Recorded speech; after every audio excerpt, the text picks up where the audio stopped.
सभी साथियों को मेरा नमस्कार। स्वागत है आप सबका आज 28 अक्टूबर के जनसत्ता विश्लेषण में। तो आइए शुरू करते हैं आज का जनसत्ता विश्लेषण बिना किसी देरी के। एक महत्वपूर्ण खबर आती है प्रथम पृष्ठ पे। भारत के नए प्रधान न्यायाधीश होंगे जस्टिस सूर्यकांत जी, क्योंकि अभी बी आर गवई साहब का पूरा कार्यकाल होने जा रहा है। इसके अलावा आज के संपादकीय बड़े संपादकीय इस क्रम में है तेजाबी कुंठा, पारदर्शिता का तकाजा, फिर भारत की नई अफगान नीति। तमाम नए कड़े नियम कानून के बावजूद महिलाओं पर तेजाब के हमले करने की घटनाएं आज भी सामने आ रही हैं। सच यह है कि अगर अब तक सामने आई घटनाओं में पर्याप्त कानूनी सख्ती बरती गई होती तो इस तरह की वारदात पर लगाम लग सकती थी। देश की राजधानी में बीते रविवार को दिल्ली विश्वविद्यालय की एक छात्रा पर तेजाब से हमले की पृष्ठभूमि कोई एक दिन में नहीं बनी थी। आरोपी उसका जो जानकार था और वह काफ़ी समय से उसका पीछा कर रहा था। एक महीने पहले आरोपी ने छात्रा का रास्ता रोका था तो उनके बीच काफ़ी कहासुनी हुई थी। इस विवाद की जड़ को समझने कोई मुश्किल नहीं है। जाहिर है कि आरोप युवक किसी हताशा अथवा कुंठा का शिकार था और उसने साथियों के साथ मिलकर घटना को अंजाम दिया।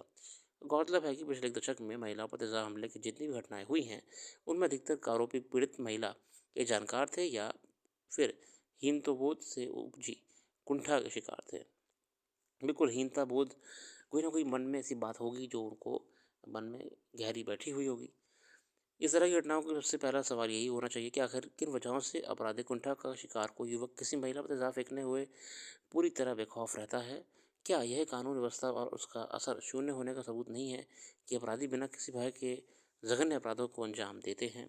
कुछ सवाल समाज से भी पूछे जाने चाहिए कि परिवारों में पालन पोषण के दौरान खासतौर पर लड़कों के भीतर ऐसे मूल्य कौन तैयार करेगा कि उससे महिलाओं या लड़कियों की इच्छा की भी कद्र करनी चाहिए। बिल्कुल, समाज की ज़िम्मेदारी है कि अब देखिए यहाँ पे हर चीज़ हम कानून से भी नहीं कर सकते। कानून की लिमिटेशंस हैं अपने आप में। समाज की ज़िम्मेदारी एक वैल्यू डेवलप करने की है बच्चों में, आगे आने वाली पीढ़ी में, जिससे वह एक दूसरे का रिस्पेक्ट करें, इज़्ज़त करें और एंगर इश्यूज़ या फिर दूसरे के प्रति हीन भावना को नियंत्रित रखें, कंट्रोल में रखें। अगला संपादकीय है पारदर्शिता का तकाजा। निर्वाचन आयोग की ओर से हाल ही में बिहार की मतदाता सूची के गहन परीक्षण यानी एसआईआर के बाद अब दूसरे चरण के तहत 12 राज्यों में यही प्रक्रिया शुरू करने की घोषणा की अपनी अहमियत है। दरअसल बिहार में ये सवाल उठाया गया था कि अब चुनाव के लिए बहुत कम वक्त बचा था, तब आयोग ने अचानक एसआईआर की शुरुआत क्यों कर दी और ऐसा केवल बिहार में क्यों किया गया। तो ये भी कहा गया था कि जिन राज्यों में विधानसभा चुनाव होते में पर्याप्त वक्त है, अगर वहाँ पहले से एसआईआर कराया जाए तो बेहतर होगा। हालाँकि अब देखिए स्पेशल इंटेंसिव रिव्यू आने वाले समय में चुनाव आयोग जो कर रहा है, इसे फिर से एक रिफ्रेश वोटर मैंडेट और लिस्ट करा जाएगा, जो कि कहा जा रहा है चुनाव की तरफ से कि ज़रूरी है पूरे देश के लिए। अब बिहार में दुर्भाग्य रहा कि इस प्रयास को लेकर, इस प्रक्रिया को लेके कई सवाल उठे थे। शिकायत आती रही है कि चुनाव में कुछ लोगों ने फर्जी तरीके से या फिर किसी का नाम एक से ज़्यादा लगाव पर दर्ज करा। इस तरह के कई अन्य मामलों के आधार पर मतदाता सूची में अपात्र लोगों के नाम हटाए जाने को लेकर आवाज़ उठती रही है। मगर बिहार में एसआईआर के क्रम में जिस तरह लाखों लोग के नाम मतदाता सूची से हटाए गए, उसे लेकर बड़ा विवाद खड़ा हो गया था। कई राजनीतिक दलों ने आरोप लगाया कि एसआईआर के बहाने बड़ी संख्या में वैसे मतदाताओं के नाम भी सूची से हटा दिए जाए जो पात्र थे। आयोग की इस दलील से किसी को भी इनकार नहीं होगा कि किसी भी चुनाव में केवल वैध और मतपात्र मतदाताओं को मतदान करने का अधिकार हो। जिन लोगों का निधन हो गया है, जिनका नाम एक से ज़्यादा जगहों पर मौजूद है या फिर जो स्थायी रूप से एक से दूसरे शहर में विस्थापित हो गए हैं, उनका नाम मतदाता सूची से हटा हटा दिया जाए। मगर ये सवाल बना रहेगा कि मतदाता सूची में से किसी को भी ऐसे व्यक्ति का नाम क्यों हटे जो वैधता की कसौटी पर अपनी पूरी पात्रता रखते हैं। बिल्कुल बिहार एसआईआर में जो मेन पॉइंट्स उठे थे कि बहुत से वैलिड लोग जो कि ज़िंदा हैं, वहाँ पे रह रहे हैं, वहाँ के निवासी हैं, उनके भी नाम हटा दिए गए थे। ऐसे एरर्स ना हो सिस्टम के द्वारा और इलेक्शन कमीशन के द्वारा तो बेहतर है। तभी ऐसे ड्राइव का इलेक्शन ड्राइव का एक पॉजिटिव रिजल्ट देखने को मिलेगा। अगला विदेश नीति से आता है। ब्रह्मदीप से अरुण लिखते हैं, कूटनीति एक गतिशील और बहुआयामी प्रक्रिया है। तालिबान शासित अफगानिस्तान में भारत के तकनीकी मिशन को दूतावास में बदलने के निर्णय से ये स्पष्ट है कि बदलते वैश्विक परिदृश्य में कूटनीति अपेक्षाकृत ज़्यादा व्यवहारिक और यथार्थवादी हो गई है तथा भारत ने भी इसे स्वीकार कर लिया है। अफगानिस्तान दक्षिण एशिया, मध्य एशिया और पश्चिमी एशिया को जोड़ने वाला एक महत्वपूर्ण सेतु है। इसी कारण क्षेत्रीय संपर्क, व्यापार मार्गों और सामरिक संतुलन में इसकी विशेष भूमिका है। यही वजह है कि भारत पहले की तरह अफगानिस्तान तक अपनी पहुंच सुनिश्चित करना चाहता है। वर्ष 21 में अफगानिस्तान में जब तालिबान सत्ता में आया था तो इसे पाकिस्तान के लिए बेहतर स्थिति माना गया था, मगर भारत ने कूटनीतिक दुष्यंत दिखाते हुए तालिबान से सीमित संवाद रखा और पहले की तरह अफगानिस्तान को मानवीय सहायता देने जारी रखा। भारत और तालिबान के बीच बढ़ते राजनीतिक संबंधों तथा अफगानिस्तान और पाकिस्तान की सेना के बीच डुरांड रेखा और भीषण संघर्ष में उपजे हालात को भारत के लिए रणनीतिक बढ़त और पाकिस्तान के लिए बड़ी चुनौती की तरह देखा जा रहा है। भारत और अफगानिस्तान के आपसी संबंध ऐतिहासिक, सांस्कृतिक और रणनीतिक रूप से काफ़ी घनिष्ठ रहे हैं। अफगानिस्तान की राजनीति में भारत की भूमिका शांति, पुनर्निर्माण और स्थायित्व को केंद्र में रखकर रही है। भारत ने अफगानिस्तान में कई विकास परियोजनाएं चलाई हैं, जिनमें सतवन सलमा बांध और जरांज दिलराम कुछ मार्ग प्रमुख हैं। भारत ने कई प्रोजेक्ट्स अफगानिस्तान में चलाए और दोस्ती बहुत पुरानी है। भारत के लिए अफगानिस्तान एक रणनीतिक साझेदार, सुरक्षा और संपर्क मार्ग इन तीनों भूमिकाओं में महत्वपूर्ण है। दक्षिण और पूर्व में अफगानिस्तान की सीमा पाकिस्तान में लगती है। पश्चिम में ईरान से तथा इसकी उत्तरी सीमा मध्य एशिया देशों तुर्कमेनिस्तान, उज्बेकिस्तान और तजिकिस्तान से लगती है। अफगानिस्तान सुदूर उत्तर पूर्व में चीन से सीमा साझा करता है। इंटरनेशनल बाउंड्री देखें तो अफगानिस्तान अपने आप में बहुत इंटरनेशनल बॉर्डर्स को टच कर रहा है, जो कि एक तरीके से व्यापार के संबंध में भी भारत के लिए एक पॉजिटिव पॉइंट आता है। अफगानिस्तान के एक और पड़ोसी देश तजाकिस्तान तथा भारत के बीच राजनयिक, आर्थिक और रणनीतिक संबंध हैं। इसी के परिणामस्वरूप भारत ने फरखोर में अपना पहला विदेशी सैन्य अड्डा स्थापित किया है। ये पाकिस्तान और चीन के करीब है, इसलिए उसे सामरिक रूप से महत्वपूर्ण माना जाता है। भारत के लिए ताजिकिस्तान की रणनीतिक स्थिति का बड़ा महत्व है। ये भारत को अफगानिस्तान और मध्य एशिया में निगरानी, सुरक्षा साझेदारी और सैन्य उपस्थिति का अवसर देता है।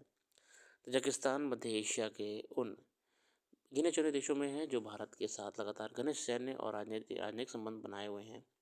भारत के लिए ये देश न केवल ऊर्जा और व्यापार का प्रवेशद्वार बन सकता है, बल्कि ये चीन और पाकिस्तान के बढ़ते प्रभाव को संतुलित करने में भी अहम भूमिका निभा सकता है।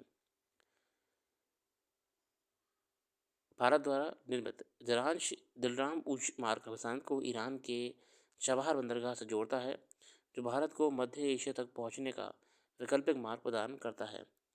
एशिया महाद्वीप की दो महाशक्तियाँ भारत और चीन की सामरिक प्रतिस्पर्धा समुद्री परिवहन एवं पारगमन की रणनीति पर देखी जा सकती हैं। चीन की पर्ल ऑफ स्प्रिंग्स के जाल को भेदने के तौर पर भारत ने चबहार बंदरगाह को निर्माण पर एक सामरिक कदम उठाया था।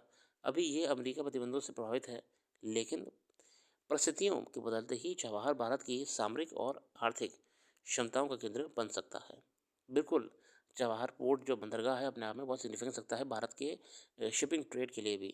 चबहार पतन पाकिस्तान चीन के महत्वाकांक्षी गवाहर बंदरगाह से महज 72 किलोमीटर की दूरी पर है। जो गवाहर पोर्ट है वो पाकिस्तान की तरफ है।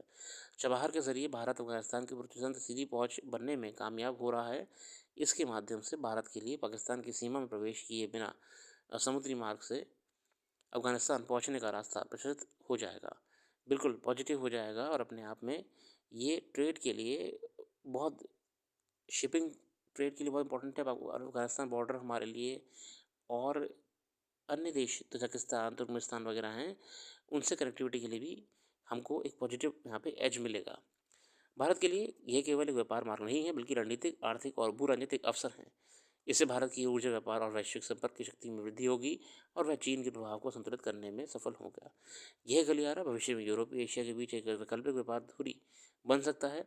अब तक भारत के लिए यूरोप, मध्य एशिया या पश्चिम एशिया से समुद्री व्यापार करना बेहद खर्चीला है। चबहार बंदरगाह बनने से यूरोप तक पहुंचने की मार्ग वर्तमान के समुद्री मार्ग से करीब 40% छोटा और इस मार्ग से 40% छोटा और इस मार्ग से परिवहन की लागत में 30 तक की कमी आ सकती है। बिल्कुल कॉस्ट बेनिफिट भी यहाँ पे देखने को मिलेगा। अफगानिस्तान का इतिहास संघर्षपूर्ण रहा है और ये पिछले कई दशकों से पाकिस्तान को की नापाक साजिशों का शिकार रहा है। वर्ष 1990 के दशक में जब पहली बार तालिबान ने अफगानिस्तान पर सत्ता हासिल की, तो पाकिस्तान उन चुनिंदा देशों में एक था जिन्होंने उसे मान्यता दी थी। हालांकि पिछले कई वर्षों में तालिबान ने पाकिस्तान का सैन्य संसाधन बनने से इनकार कर अफगानिस्तान के दूरगामी हितों को आगे बढ़ाने की नीति के तहत भारत ने मजबूत संबंधों को प्राथमिकता देना शुरू किया है। वहीं भारत ने अफगान शरणार्थियों, शिक्षा और स्वास्थ्य के क्षेत्रों में योगदान देकर वहाँ लोगों के बीच स्थायी संबंध बनाए हैं, जो दीर्घकालिक सहयोग और स्थिरता के लिए अनुकूल वातावरण निर्मित करते हैं।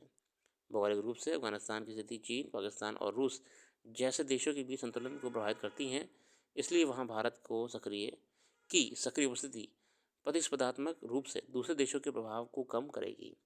बिल्कुल करेगी। बहुत बढ़िया से बात की है अंतर्राष्ट्रीय नीति को लेकर भारत की और अफगानिस्तान के साथ बढ़ते संबंधों को लेके जो बहुत सारे पॉइंट्स हैं, वो लैंड बॉर्डर की बेनिफिट हमारे, शिपिंग ट्रेड की बेनिफिट हमारे, शिपिंग रूट की बेनिफिट, इसके अलावा रीजनल डिप्लोमेसी, मल्टीपल बेनिफिट्स हैं यहाँ पे पाकिस्तान अफगानिस्तान के साथ कार्य करने के, व्यापार, विदेश नीति को साथ में लेकर चलने को लेके।